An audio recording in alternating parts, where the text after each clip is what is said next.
What's up? What's up? So glad to be back today. Hope you guys are having a great halfway point to your week this Wednesday. And the reason that we're doing this live stream today is because we keep hearing this phrase in the marketing world. And if you follow any marketing influencers, I'm sure you've been hearing it as well. And that's the phrase that we all want to be going towards: collaboration over competition.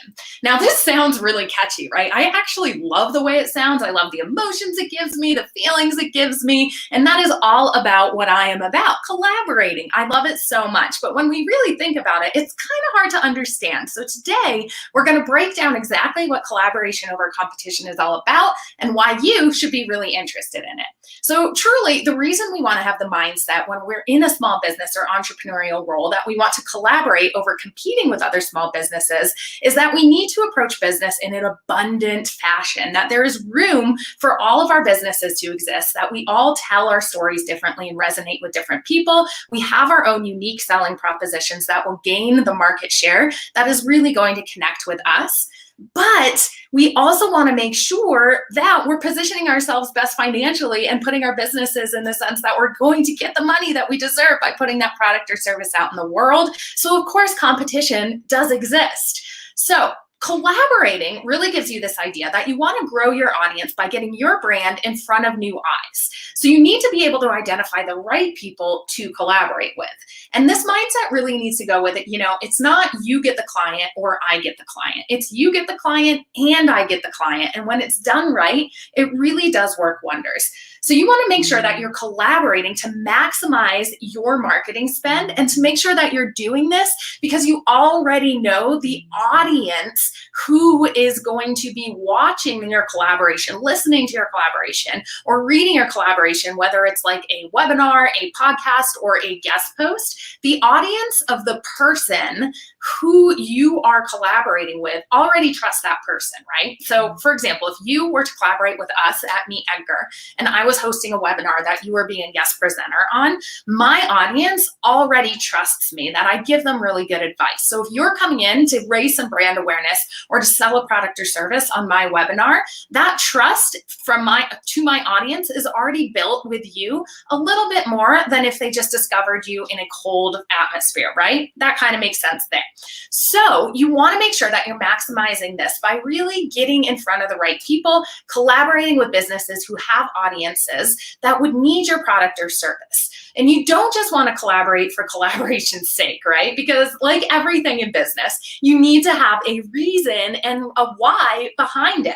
So what is the problem in your business that you are trying to solve by entering a collaboration with another brand? That's step one that you need to answer to make sure your collaboration gets you the best results. What problem are you trying to solve in your business by reaching out and collaborating with another brand?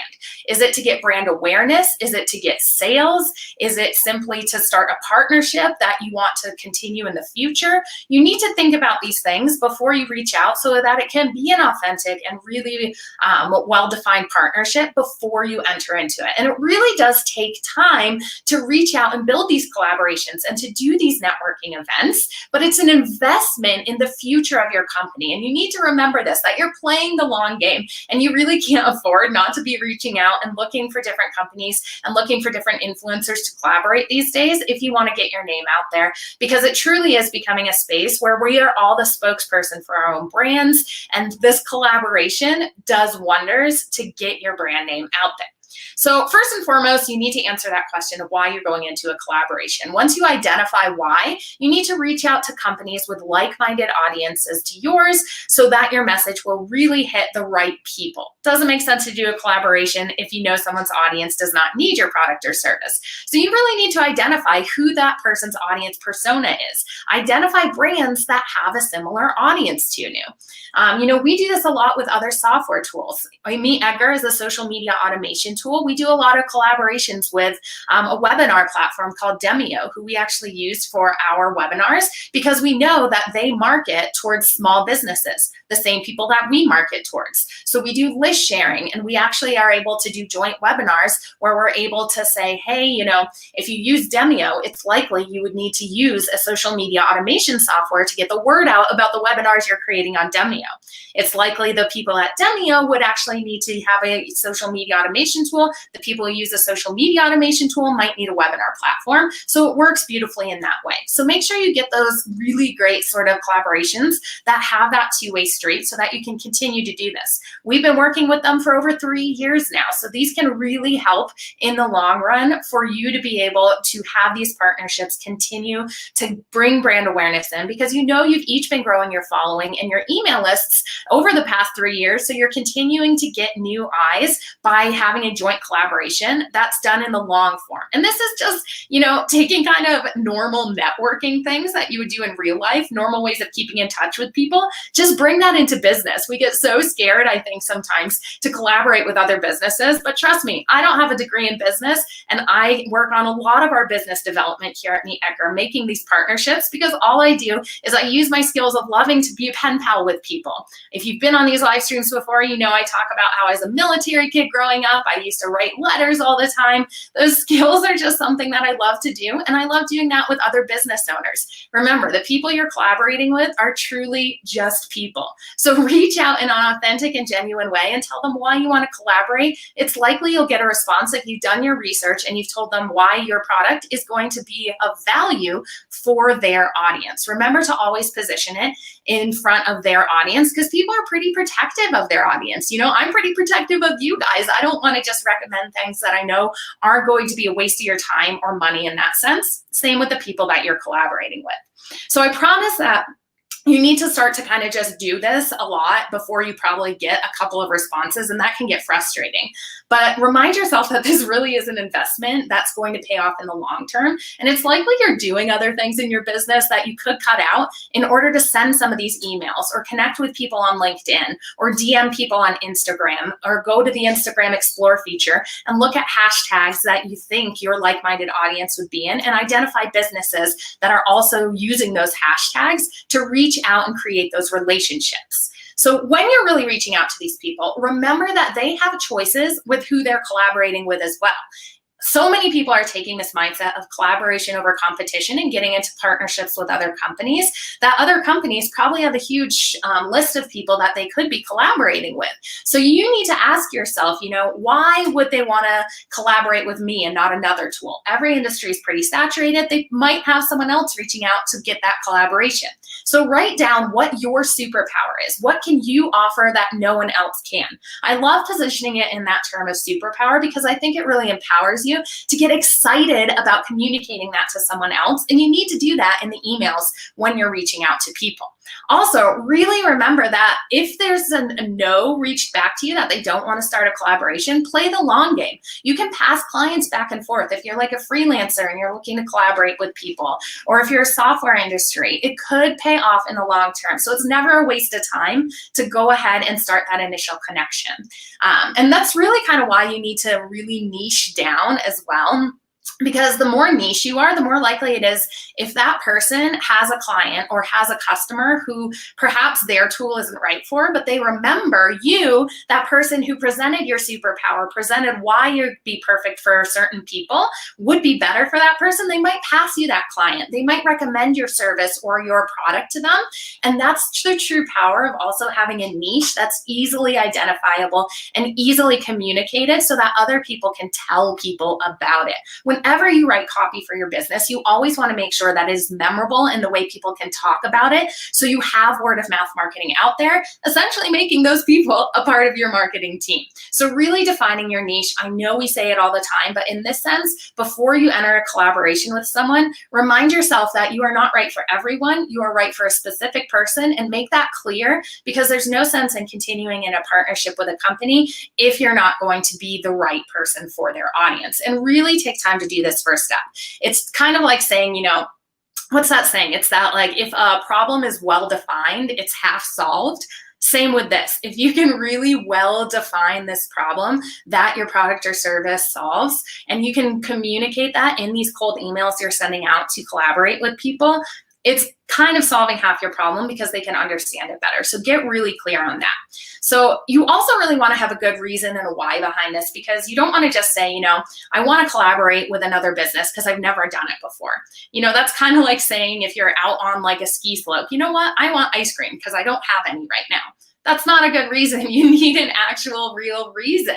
So make sure that you've gone and you've kind of done a little bit of non-creepy internet stalking of who is in their audience by going to their followers on Instagram, by going to their Facebook group and seeing what people are talking about. Use some of that language in your collaboration emails. I know it gets really nitty-gritty and granular, but these steps that you can take aren't impossible to do. It doesn't take a rocket scientist to go to someone's Instagram page, look at their followers, and go to some of their actual followers' profiles to see who they are. But so many people won't do that. It might take an hour out of your day to do this, but it's going to be well worth it if this is a company you really want to collaborate with.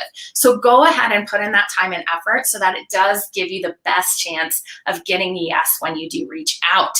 And once you actually get a yes, when you really go to develop either your podcast, your guest blog post, or your joint webinar, whatever content you're creating for this collaboration, remind yourself when you're talking to their audience that you really want to make sure that you're not just attracting people to like sign up for your lead magnet or to get a social media follower or just to purchase from you and be gone. What you really want to be creating in this content is content that inspires people to action. So you want to give them tips that they can take action on. You want to make sure that they either can get a result from you for free without having to purchase your product or service, because that's one of the best ways to build trust with people, or that they really feel inspired to go out and learn more about your product or service. That's one of the best mindset shifts that you can take, is that you're not just trying to attract leads from this collaboration, you're trying to inspire their audience to take action on your mission and your message. So you need to be memorable. And a great questions to start to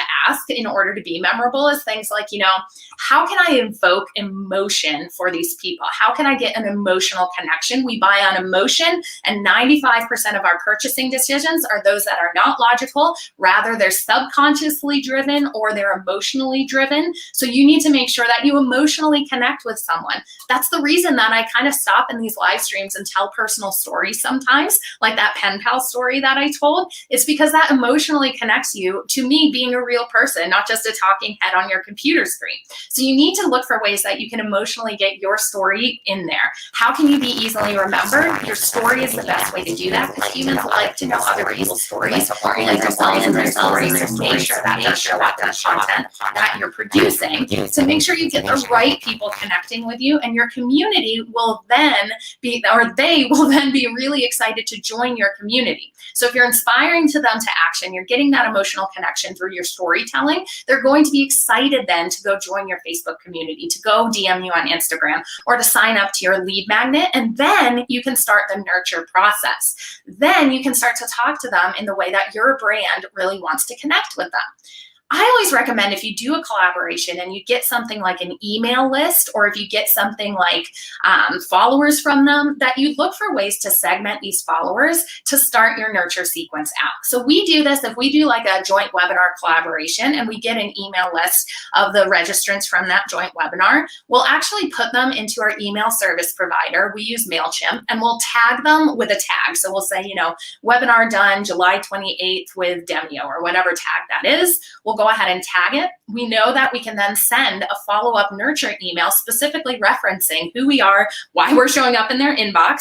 Remember, if you're showing up in someone's inbox, it's kind of like you're just going and knocking on their front door. That's kind of an intimate space for a lot of people. So remind people why you're there. Don't just be a rude intrusion.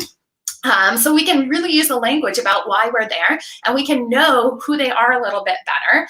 And this is kind of like segmenting your nurture sequence. Again, it takes a little extra time, but it's so important to do. So if you use an email service provider, please make sure when you get these collaborations, if you're doing like email lists, that you segment them out so that your first few emails to them can reference why you're showing up there and why you think you're right for them. And remember, the first email, never sell on it. That's like asking someone to marry you on the first date. It's never going to work.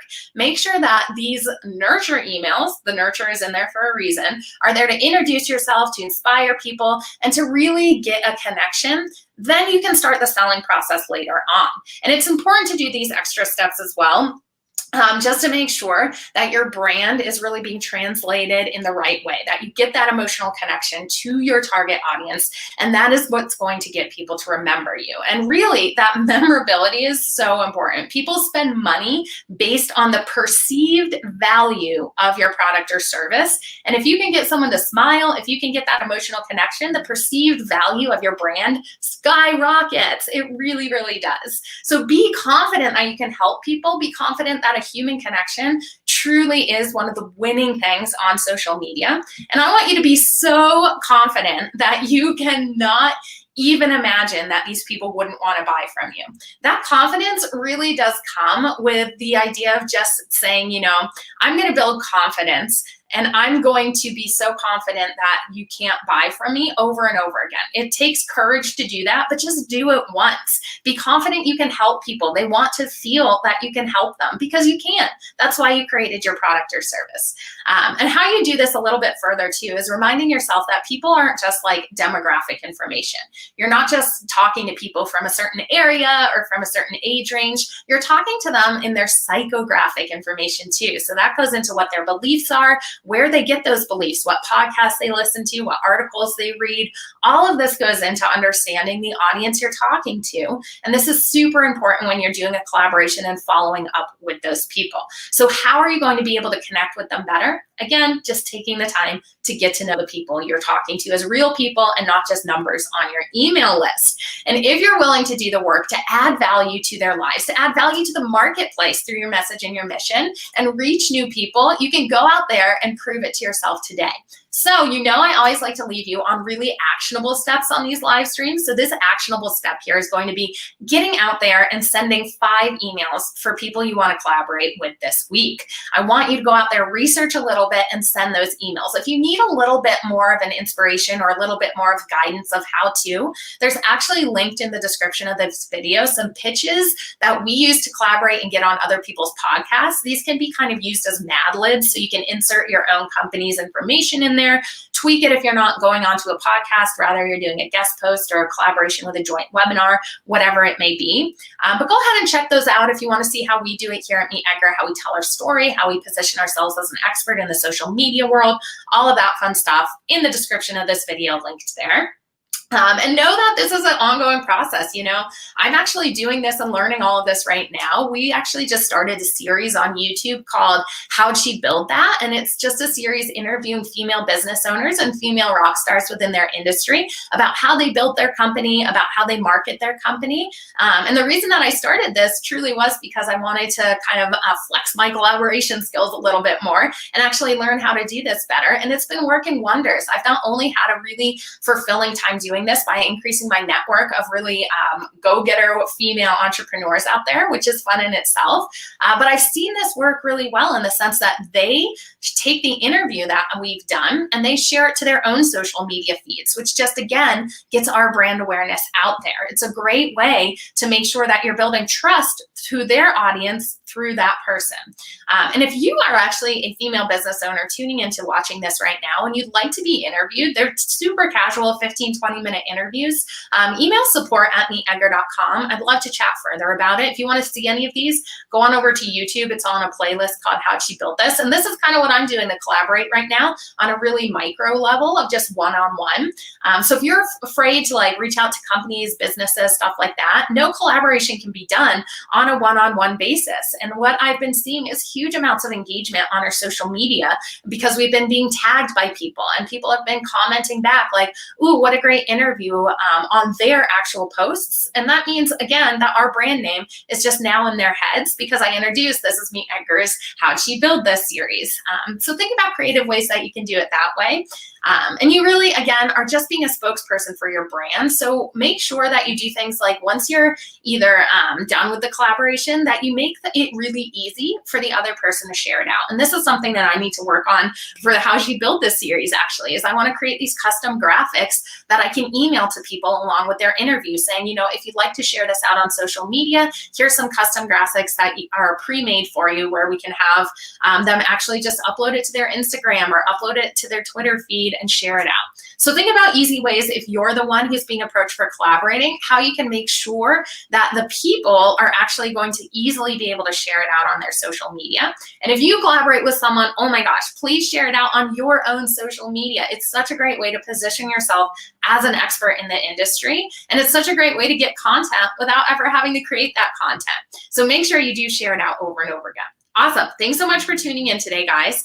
Let me know how your collaborations are going. I can't wait to hear about it either in the comments below or email support@meetedgar.com.